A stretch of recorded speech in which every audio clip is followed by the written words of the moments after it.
Cat?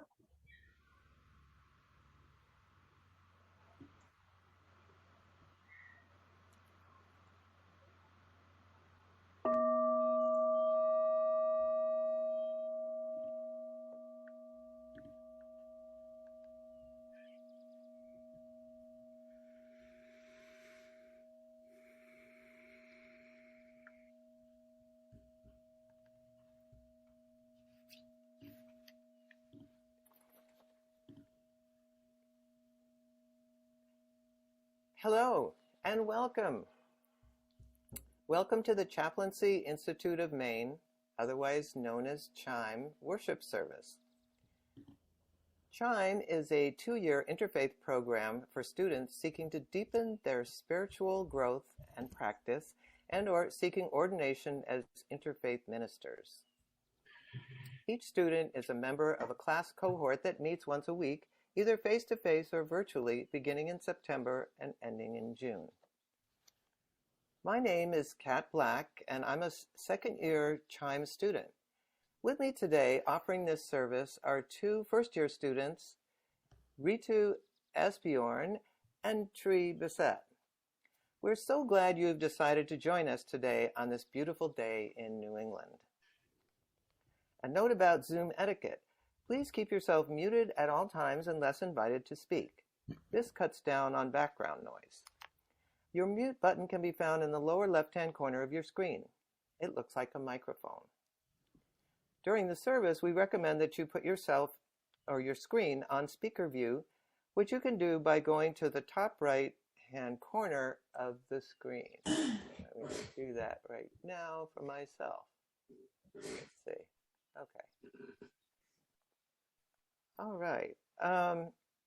Finally, we are recording this service. If you prefer not to be seen on the recording, you may take yourself off video in the bottom left-hand corner of your screen. So, Story as a Portal to the Sacred is the title of our offering. I will introduce our theme by sharing with you an excerpt from the Tao of Pooh by Benjamin Hoff, a book I discovered years ago. One of my all-time favorite storybook characters is Winnie the Pooh, otherwise known as Winnie the Pooh, but that's another story. From the foreword. "What's this you're writing?" asked Pooh, climbing onto the writing table. "The Tao of Pooh," I replied. "The how of Pooh?" asked Pooh, smudging one of the words I had just written. "The Tao of Pooh," I replied, poking his paw away with my pencil. "It seems more like the ow of Pooh," said Pooh, rubbing his paw. "Well, it's not," I replied huffily. "What's it about?" asked Pooh, leaning forward and smearing another word. "It's about how to stay happy and calm under all circumstances," I yelled. "Have you read it?" asked Pooh. That was after some of us were discussing the great masters of wisdom, and someone was saying how all of them came from the East, and I was saying that some of them didn't, but he was going on and on, just like this sentence, not paying any attention, when I decided to read a quotation of wisdom from the West to prove that there was more to the world than one half. And I read, "When you wake up in the morning, Pooh," said Piglet at last, "what's the first thing you say to yourself?" "What's for breakfast?" said Pooh. "What do you say, Piglet?" "I say, I wonder what's going to happen exciting today," said Piglet. Pooh nodded thoughtfully. "It's the same thing," he said. "What's that?" the unbeliever asked. "Wisdom from a Western Taoist," I said. "It sounds like something from Winnie the Pooh," he said. "It is," I said. "That's not Taoism," he said. "Oh, yes, it is," I said. "No, it's not," he said. "What do you think it's about?" I said. "It's about this dumpy little bear that wanders around asking silly questions, making up songs, and going through all kinds of adventures without ever accumulating any amount of intellectual knowledge or losing his simple-mindedness sort of happiness. That's what it's about," he said. "Same thing," I said.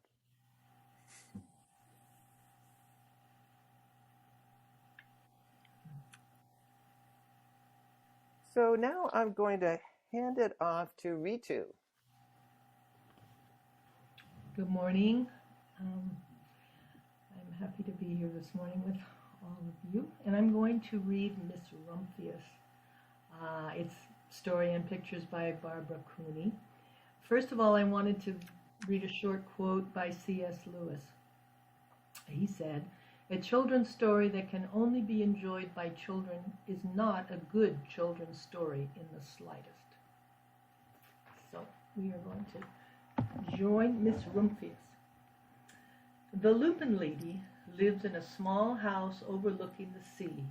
In between the rocks around her house grow blue and purple and rose-colored flowers. The Lupin Lady is little and old, but she has not always been that way. I know. She is my great aunt, and she told me so. Once upon a time, she was a little girl named Alice, who lived in a city by the sea. From the front stoop, she could see the wharves and the bristling masts of tall ships. Many years ago, her grandfather had come to America on a large sailing ship. Now he worked in the shop at the bottom of the house, making figureheads for the prows of ships and carving Indians out of wood to put in front of cigar stores, for Alice's grandfather was an artist. He painted pictures, too, of sailing ships and places across the sea. When he was very busy, Alice helped him put in the skies. In the evening, Alice sat on her grandfather's knee and listened to his stories of faraway places. When he had finished, Alice would say, "When I grow up, I too will go to faraway places, and when I grow old, I too will live beside the sea." "That is all very well, little Alice," said her grandfather, "but there is a third thing you must do." "What is that?" asked Alice. "You must do something to make the world more beautiful," said her grandfather.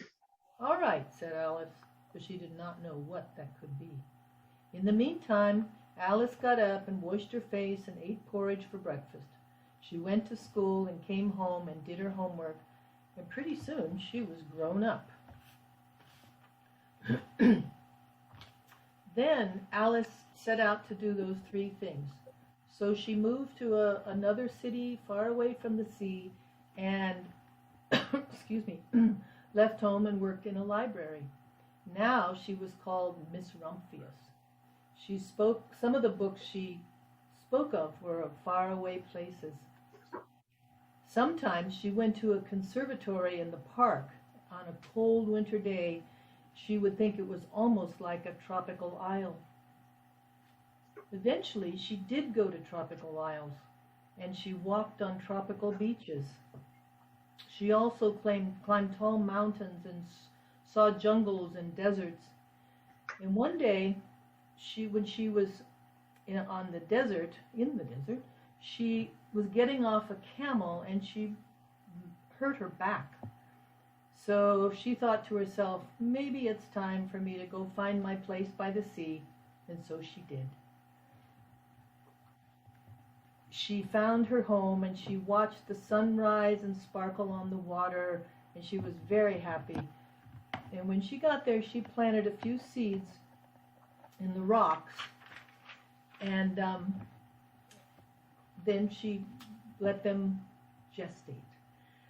So, but the following spring, she wasn't well at all, and she would sit in her bed, and she noticed the lupins out her window. She wanted to plant more, but she couldn't that year. After a hard winter, spring came again, and she felt better. She could walk again, and she went over the hill from her house and found these beautiful lupins and realized that the seeds must have come from the wind and the birds and brought them over the hill. And she had a wonderful idea. She would plant lupins. And so she went home.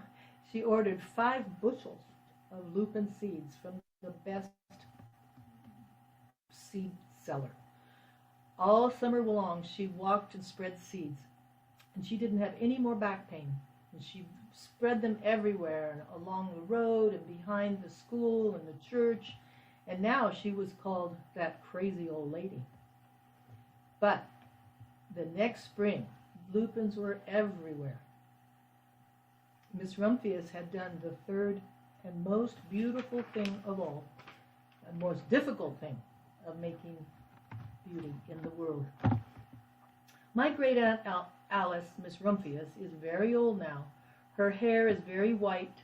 Every year there are more and more lupins. Now they call her the Lupin Lady. Sometimes my friends stand with me outside her gate, curious to see the old lady who planted the fields of lupins. When she invites us in, they come slowly. They think she is the oldest woman in the world. Often she tells us stories of faraway places. When I grow up, I tell her, I too will go to faraway places and come home to live by the sea. That is all very well, little Alice, says my aunt, but there is a third thing you must do. What is that? I ask. You must do something to make the world more beautiful. All right, I say, but I don't know yet what that can be.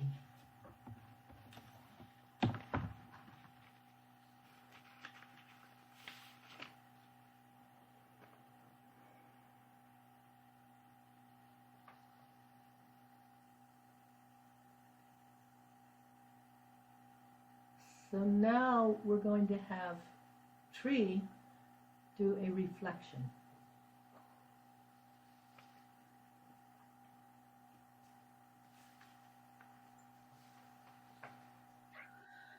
Hi, everyone, and welcome.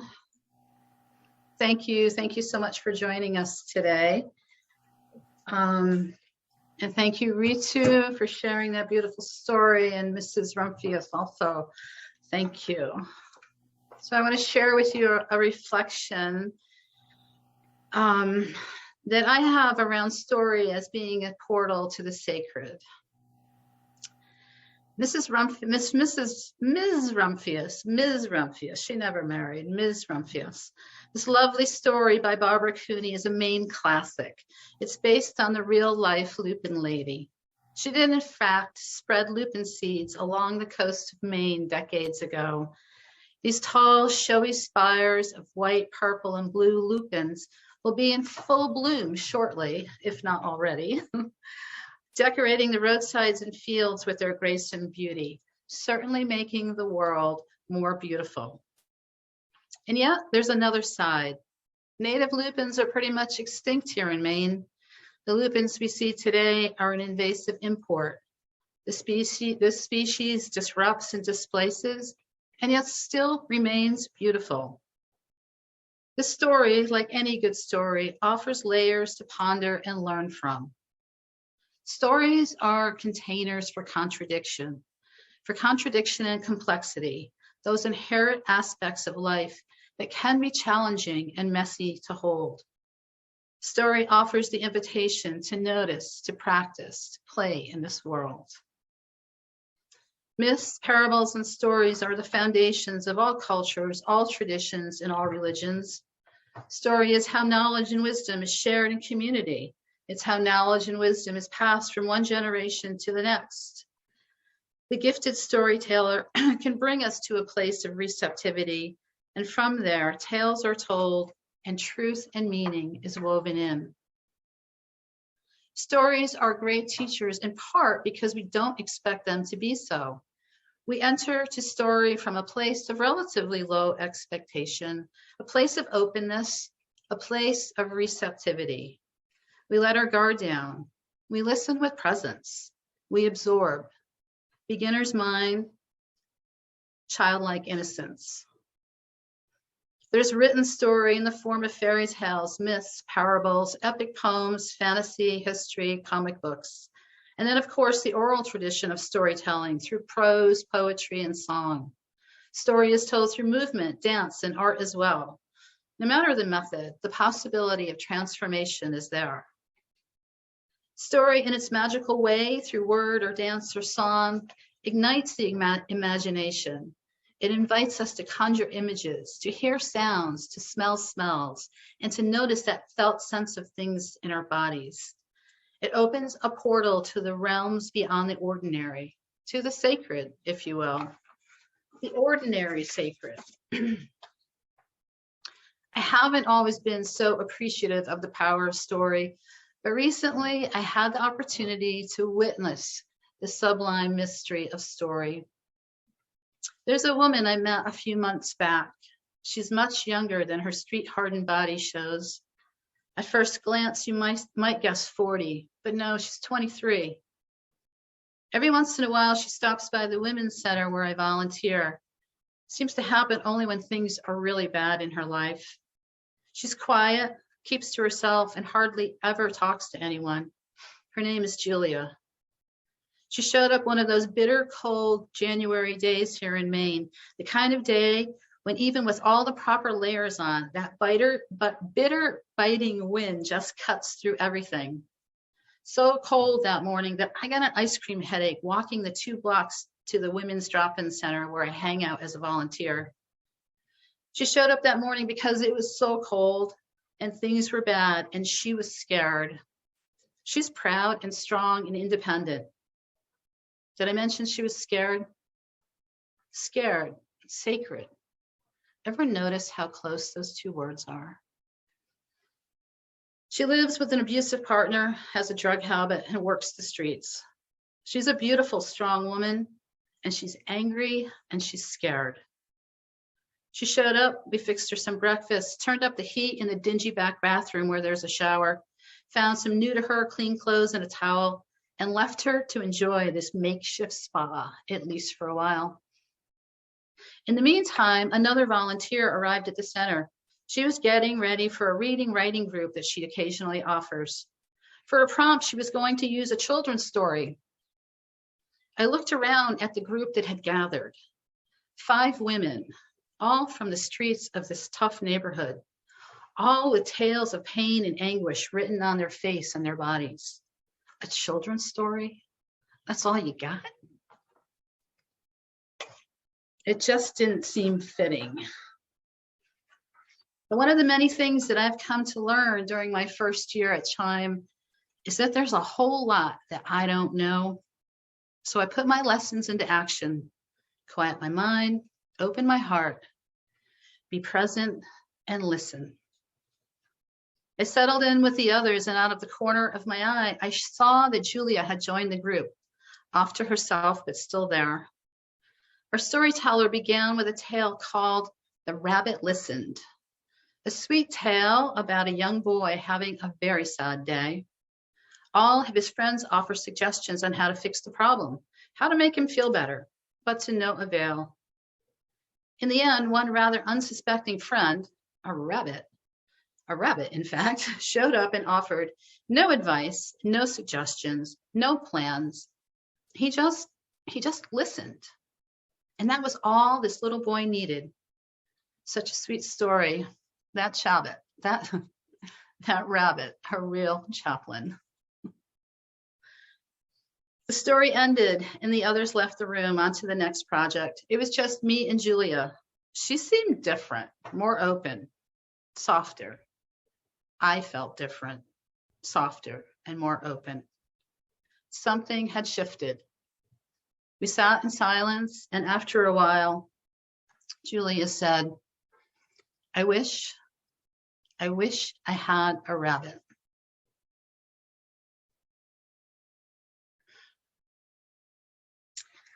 I call myself a seeker of wisdom, of knowledge, and of truth. I've sat at the feet of wise people, read scripture from many traditions, but very few teachings have resonated as truth in my heart as deeply as the actions of that rabbit.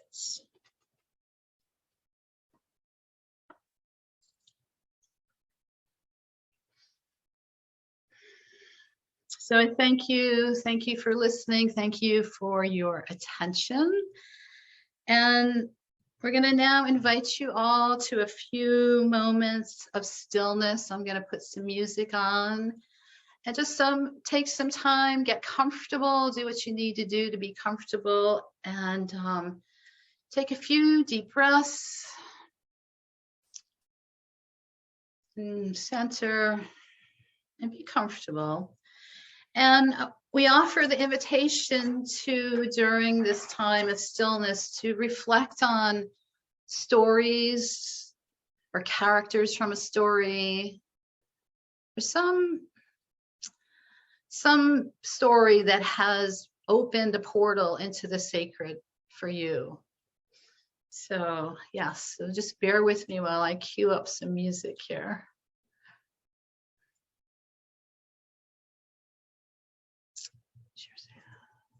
Oops.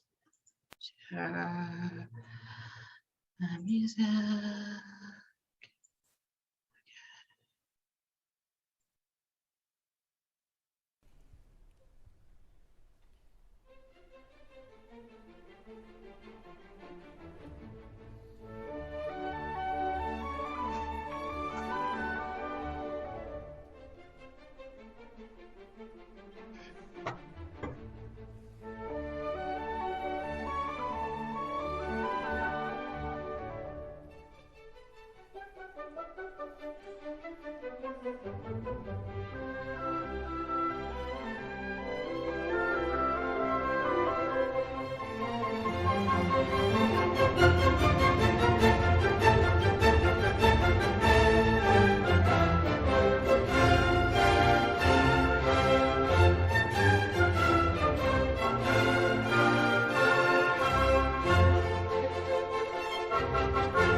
So I invite you all back to our Zoom space here, and would like to just offer the invitation for people to share briefly any images or characters or stories that might have come to life for you.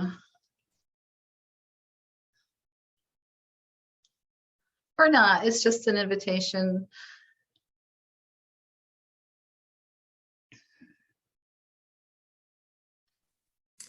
Well, a childhood story for me was The Lord of the Rings, which my mother read to me, my sister and I, and she did it with incredible character in true voice.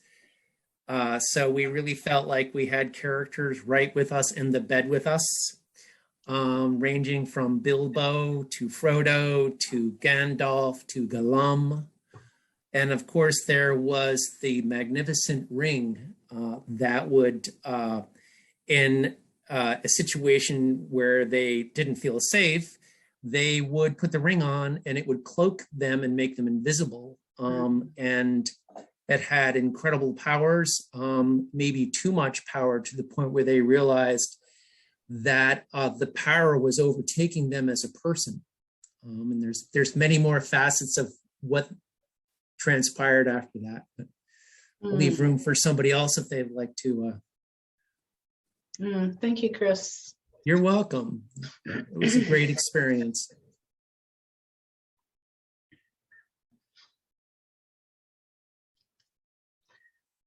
I just know for myself, I've just been noticing all of the rabbits in childhood stories, and the rabbit from Alice in Wonderland, the rabbits from Watership Down, Peter Rabbit, and of course the rabbit who listened. I hadn't really noticed them until recently. So yes, rabbits are important.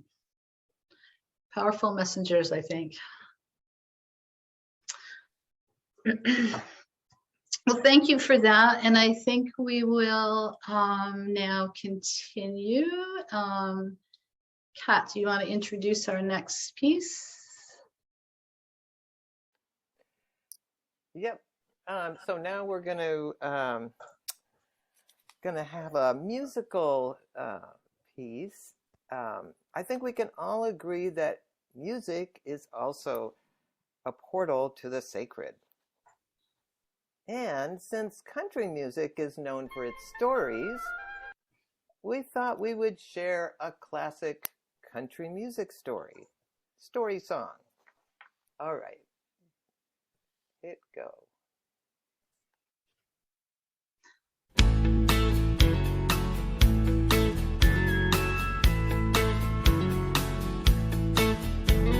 Sister cries out from her baby bed.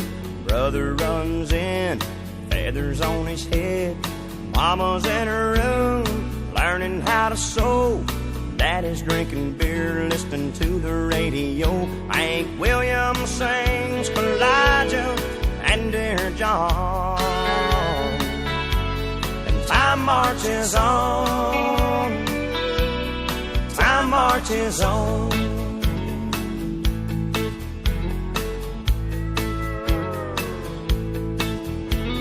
Sisters using rouge and clear complexion soap. Brother's wearing beads and he smokes a lot of dope. Mama is depressed, barely makes a sound. Daddy's got a girlfriend in another town. Bob Dylan sings like a rolling stone. And time marches on. Time marches on. South moves north, north moves south.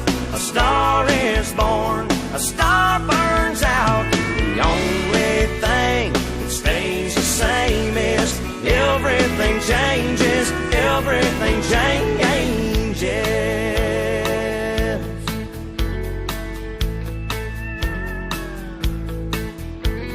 Sister calls herself a sexy grandma.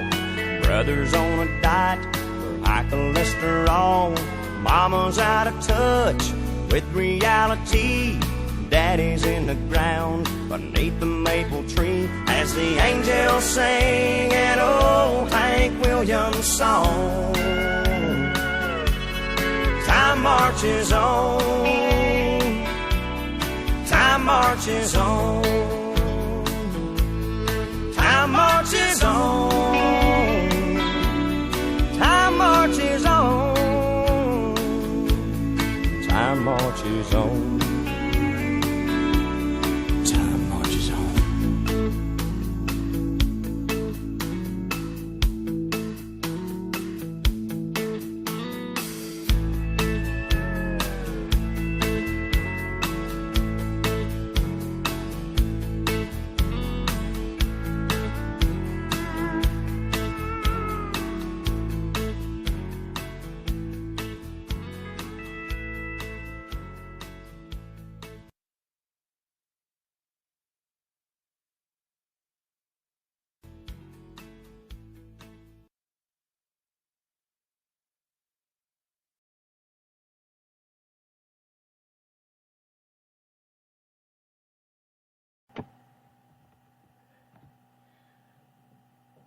So, from the country west, we will now go to a Sanskrit proverb. Look to this day, for it is life, the very life of life. In its brief course lie all the realities and verities of existence, the bliss of growth, the splendor of action, the glory of power. For yesterday is but a dream, and tomorrow is only a vision. But today, well lived, makes every yesterday a dream of happiness, and every tomorrow a vision of hope.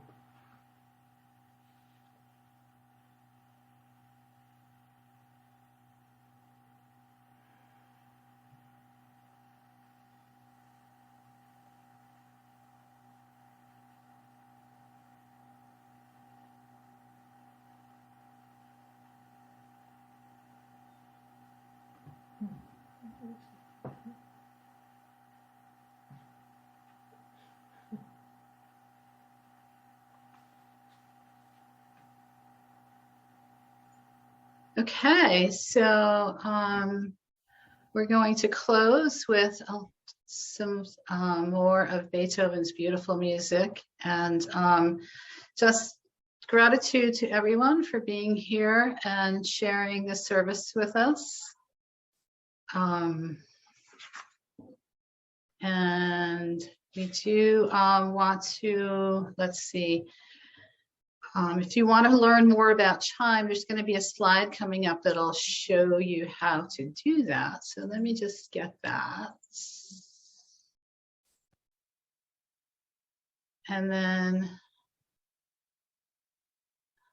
I'm sorry, apologies here, technical difficulties.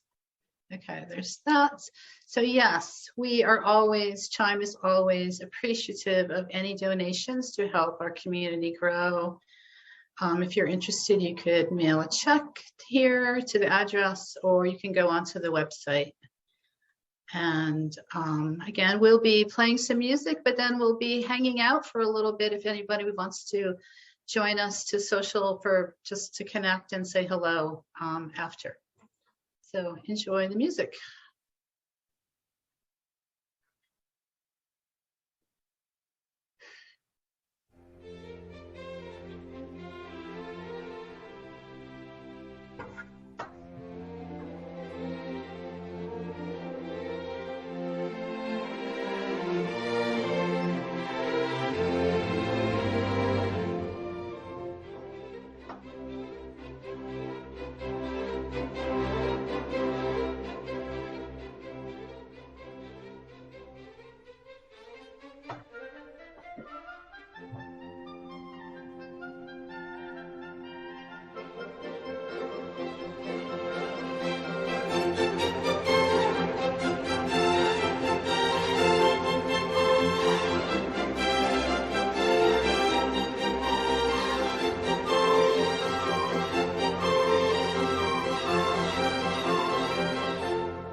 I could listen to that all day, but I'm sure everyone has some things to do.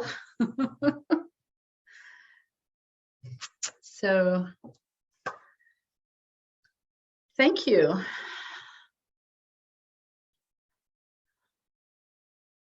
And you're welcome to, if you want to unmute and say hello, you're welcome to do that. So please do that.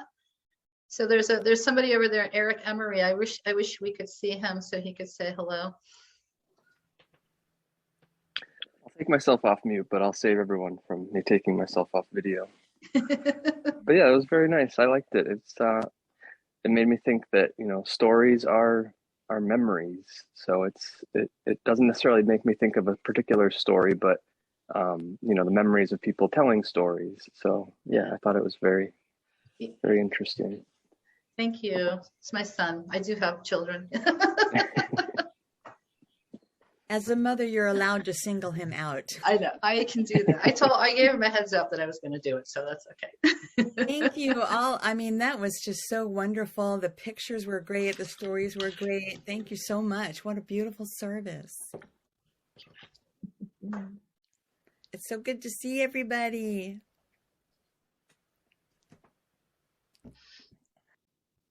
I agree. That was beautiful. Tree, I aspire to be a Chabot.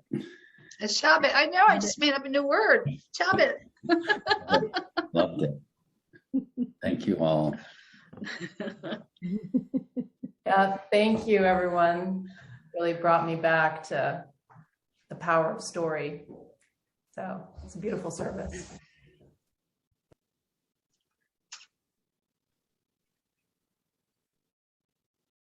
This is a lovely service, and I think I'm looking at Ritu's family here.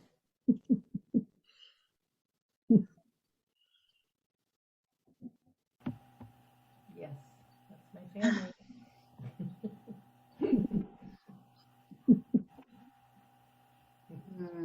That was fun. Yeah.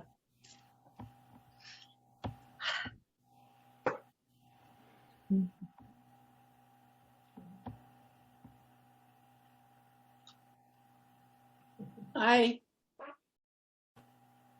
Can you hear me? Mm-hmm. I just want to say thank you to my beautiful daughter-in-law, Kat, and my son, Christopher. And the fact that Kat used Winnie the Pooh, which was one of my big favorites as a mother to read to my kids, and the Tolkien stories Christopher brought up. Wow, that was so. I used to read to them, and they would be sound asleep after half an hour, and I would just keep going and going. And I guess it probably got through somewhere to their unconscious minds. But anyway, they are my two most beautiful people in the world, and I thank them. And I thank ChIME. Thank you for being with us, Mom. We really appreciate you very much. Thank you, Mom. You're welcome. And thanks everyone for joining us today. We're coming close to the end of the school year, and this may be I don't know, is there another, Myra, another ChIME service before we conclude the year? No, this is the last one before ordination, which is happening first weekend in June. Congratulations to all the second year graduates who are being ordained. It's an exciting time. But this is the last student-led worship service for this school year, yes. Well, it's great to be part of all of this, and pretty soon we're going to be saying see you next year, because those of us graduating aren't going to go away. We're going to be still a big part of ChIME, and really, really grateful for the journey. So have a wonderful day, everyone. Hope your day is as beautiful as it is out here on Cape Cod. Take care, ChIME family. Bye, Mom. Bye-bye, everyone. Thank you. Bye-bye. Thank you.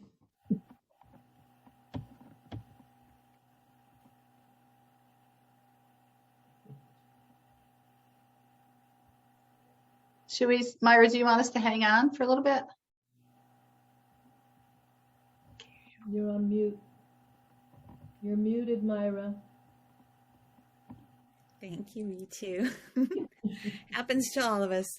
I don't think you need to hang around anymore if you don't want any debriefing or what did you think of that experience? It went very well, I thought. Sorry. So I'm still here. I'm just on Chris's screen.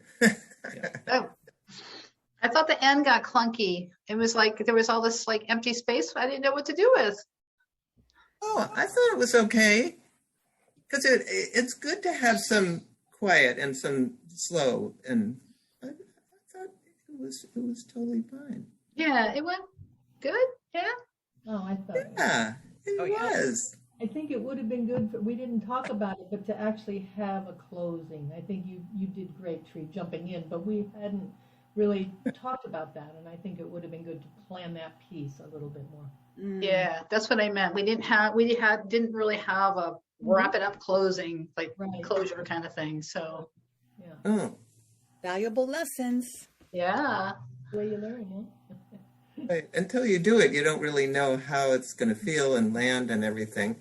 Yeah. But I guess I had thought our closing prayer, the Sanskrit proverb was sort of our closing, and then to have the screen so people knew how to contact ChIME if they were not already, wanting to. Right. So, but yeah, I mean, it was a little bit vague there at the end, but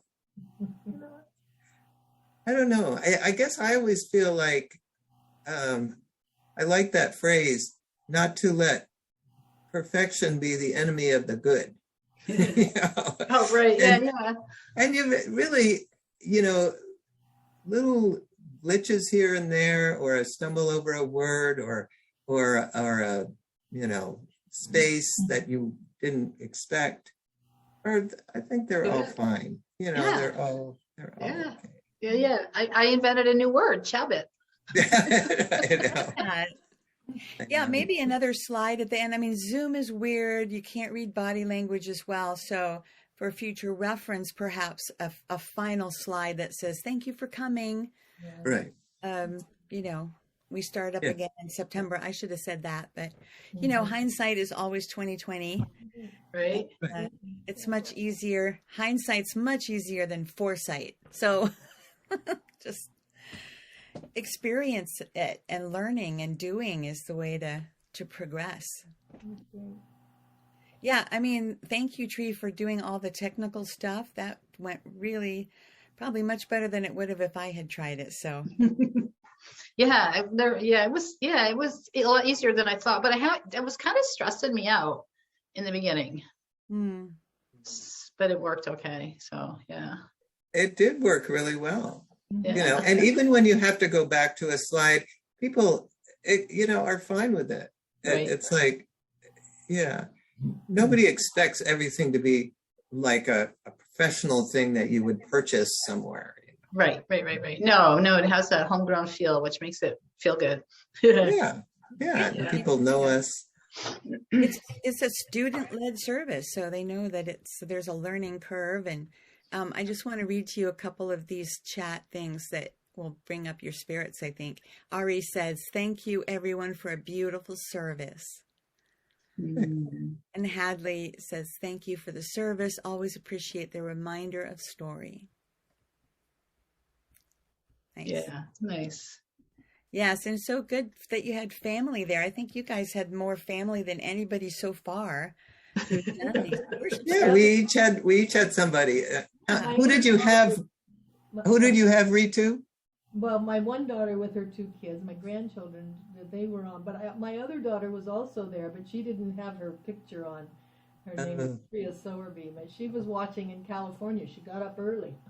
Wow. Nice. Yeah. Well, well done. Well done, all three of you. Now you can say, phew. Yeah. Yeah. You know, have a great rest of your weekend. Yes, you too. Okay. Well, thanks everybody. Yeah, thank you. Thank you, Ritu and Kat. That was fun. It was good. Yeah. There'll be a form, that you guys can fill out about your thoughts of how it went and collaborations. So I'll send that out to you. Okay, cool. All right. Yeah. Thank you. Yeah. Thanks everybody. Bye. Bye.